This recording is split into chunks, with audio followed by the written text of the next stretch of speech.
I've been drawing for as long as I can remember. Before I knew how to spell my name, I knew how to sketch faces, little animals, cartoons I saw on TV. It was the only thing that ever made me feel calm, focused, and real.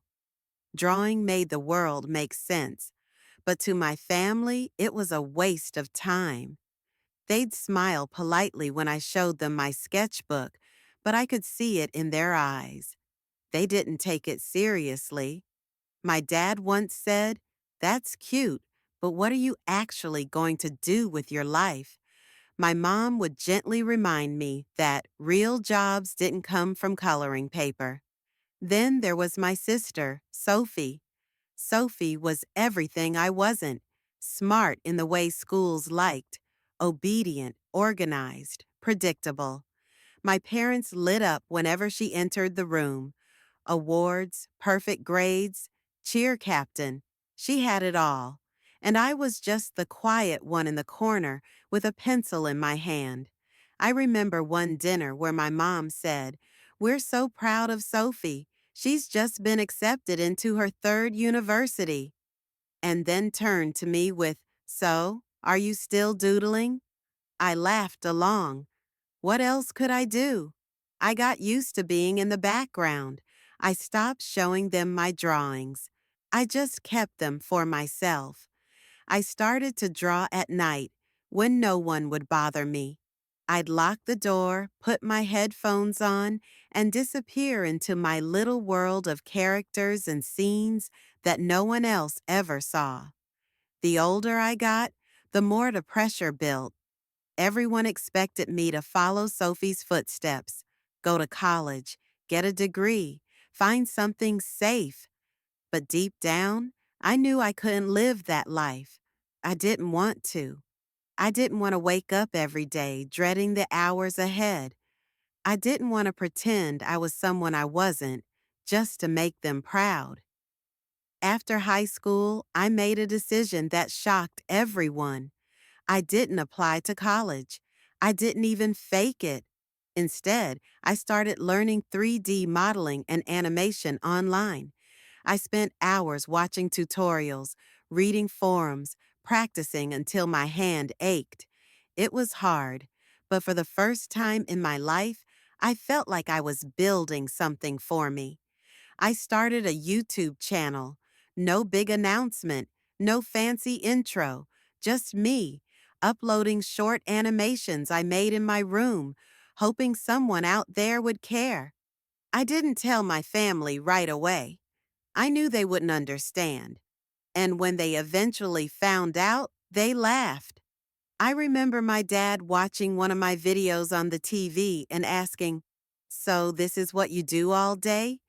Like it was embarrassing, like I should be ashamed. Sophie joked. "Maybe you'll go viral and finally move out of here." I laughed with them, but inside it hurt. Still, I kept going. I watched other creators who inspired me, animators who turned their ideas into worlds, their stories into careers. I studied how they told stories, how they built their brands, how they connected with people. And I tried to do the same in my own quiet way. There were nights I stayed up until 3 a.m. working on one 5-second scene. Days I'd redo a character over and over until the movement felt right. No one saw that part. They just saw a weird video pop up on YouTube and rolled their eyes. The first time I got a comment from a stranger, someone who said, "This made my day," I cried. It felt like someone finally saw me, not the invisible daughter or the awkward sister, but me.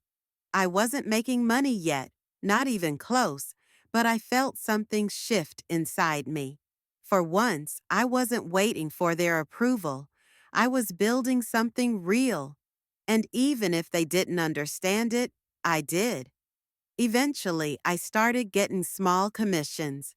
Then a sponsor reached out. Then another. Slowly, I began to make just enough to pay for my own software, upgrade my old laptop, and dream about moving out. My parents didn't ask questions. They thought it was a fluke, something I'd get bored of and leave behind like a childhood toy.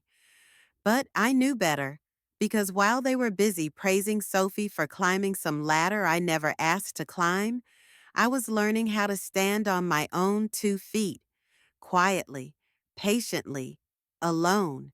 And somehow, that made it even more powerful. Eventually, I moved out. It wasn't dramatic or messy. I didn't slam any doors or scream, "You never believed in me." I just packed my things, rented a tiny apartment across town, and left, and they were stunned. Not because I left, but because I could afford to. I think my mom actually said, "Wait, how are you paying for this?" Like I'd robbed a bank. And when I told her it was from YouTube sponsorships, freelance gigs, and animation work, she blinked like I was speaking another language. They didn't congratulate me. They didn't offer to help. They just looked uncomfortable, like I'd broken some unspoken rule by becoming independent without their permission. At first, I still took their calls. I still showed up at birthdays and holidays. I still tried to be the good daughter, the one who helps out even when she's tired, even when she's juggling 3 deadlines and editing until midnight. And slowly, the pattern started. It was little things at first. "Can you help with the electric bill? Your dad's car needs repairs. Your sister's daycare is getting expensive." I said yes, every time, not because I had so much, but because I knew what it was like to feel unseen. And even though they never saw me, part of me still wanted to be useful, to be needed, to matter. But the more I gave, the more they expected. No thank yous, no check ins unless they needed something. And still, I kept giving. One day, I visited my parents and saw a thick envelope sitting on the coffee table. I probably shouldn't have opened it, but I did. It was their will. Every asset, every piece of property, every cent listed in Sophie's name. Not a mention of me, not one. I sat there on their couch, holding that piece of paper, and felt something in me crack. It wasn't just about money. I didn't need it. I was doing okay. It was the confirmation of everything I'd always suspected. I was never really part of their vision of family. I was the backup plan, the helper, the one they turned to when they were in trouble, not because they loved me, but because they assumed I owed them. That night, I didn't cry. I didn't yell. I just went home, stared at my reflection for a long time, and asked myself, why am I still trying to prove myself to people who decided a long time ago not to see me? The next morning, I started pulling away, quietly, firmly.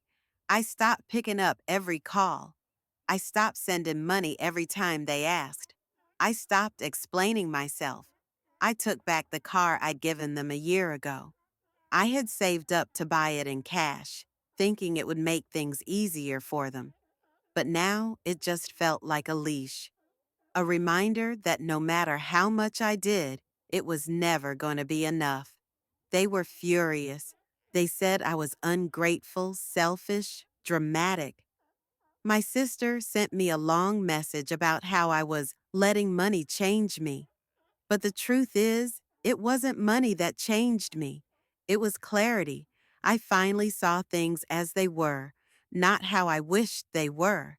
And with that clarity came something I hadn't felt in a long time: peace. I poured everything into my work. My channel was growing fast now. 10,000 subscribers became 50, then 100. My audience wasn't huge yet, but they were loyal. They cared about the stories I told. They saw value in the characters I created. And more importantly, they saw me. I started collaborating with other animators. I invested in better equipment, better software, better sound. Every day, I woke up with ideas I actually wanted to bring to life. No one was telling me what to do. No one was dismissing me. My studio, which was really just the corner of my apartment at the time, became a sanctuary. The outside noise, the pressure, the expectations, they faded the moment I sat down at my desk. And you know what? The more I let go of trying to be accepted by my family, the more I felt like I belonged somewhere else. In this strange, beautiful little world of digital storytelling, I'd found something they never gave me: purpose. Real, honest, self defined purpose. It wasn't easy. There were still days I felt like the lonely kid at the dinner table again.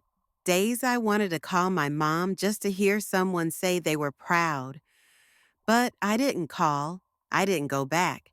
Because I knew what was waiting on the other end: guilt, shame, demands, all wrapped in the illusion of family. And I was done pretending that love had to hurt.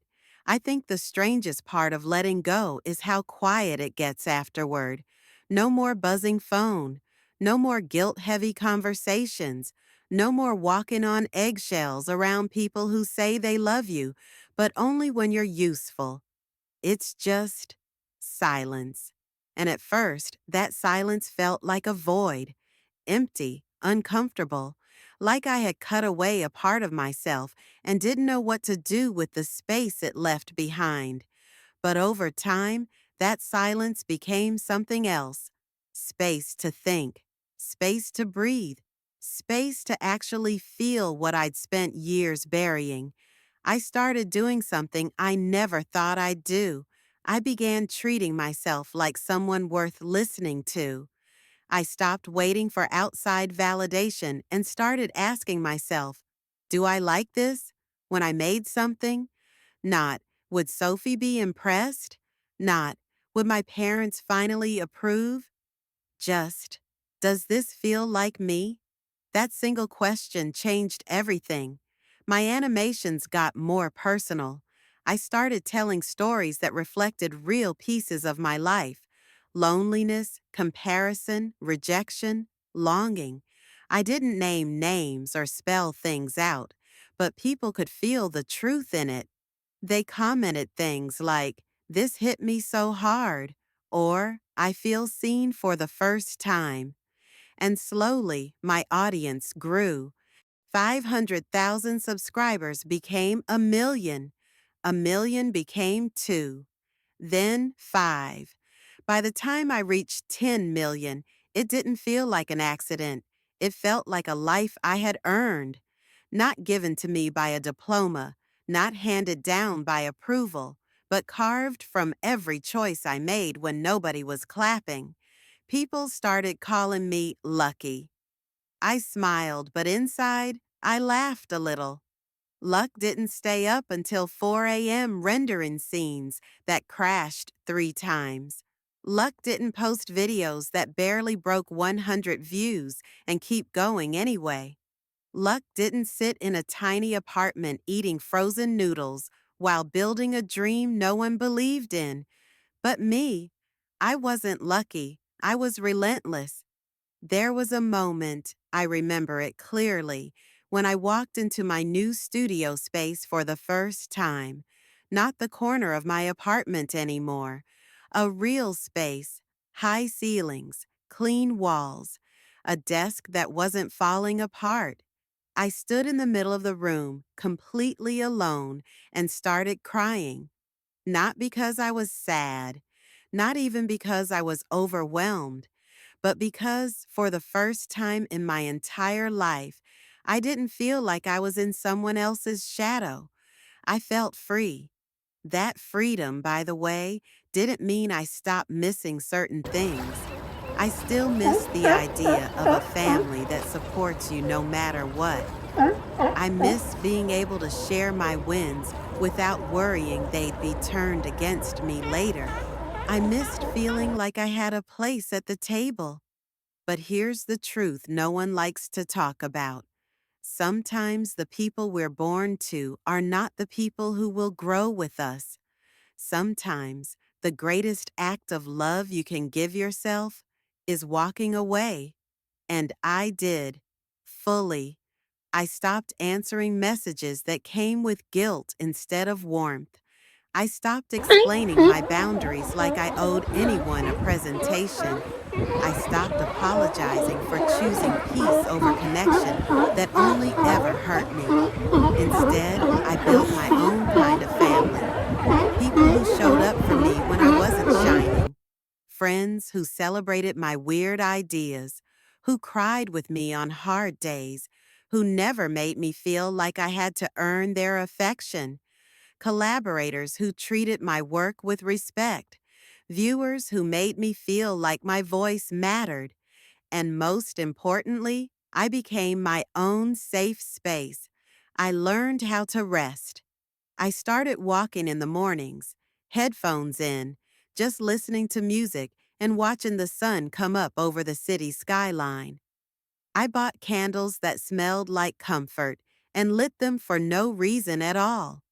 I cooked real meals again. I sat in silence and didn't flinch. That's how I knew I'd healed. Not when I stopped feeling pain, but when the pain no longer controlled the shape of my life. Sometimes people ask me if I ever reconnected with my family. The answer is no, not out of hate, not even out of anger anymore, just clarity. They made their choices, I made mine, and every day I choose to keep living in alignment with who I am now, not who I had to be to survive in their house. What they saw as rebellion, I now see as resilience. What they called selfish, I now recognize as self-preservation. What they dismissed as fantasy, I proved to be a future worth chasing. And if I could go back in time to that girl sitting on her bedroom floor, sketching by flashlight so no one would see her, I wouldn't give her advice. I'd just sit beside her. I'd hold space for her. I'd say, keep going. You're building something bigger than they'll ever understand. Because she was, I was, and I am. 10 million subscribers later, awards on a shelf, a dream career that I built from scratch. It's not about the numbers. It's about the freedom to create without fear, to live without apology, to tell stories that come from a place of truth instead of performance. That's the real win. Not the money, not the recognition, not even the success. The real win is this: waking up in the morning, looking in the mirror, and seeing someone I actually like, someone I fought hard to become, someone no one can take away from me. And now, when I draw, it's not to escape anymore. It's to connect, to remember, to celebrate how far I've come, and to remind someone else, maybe someone watching in silence, just like I used to, that their story matters too. Because sometimes the most radical thing you can do is believe in yourself when no one else does, and then prove yourself right.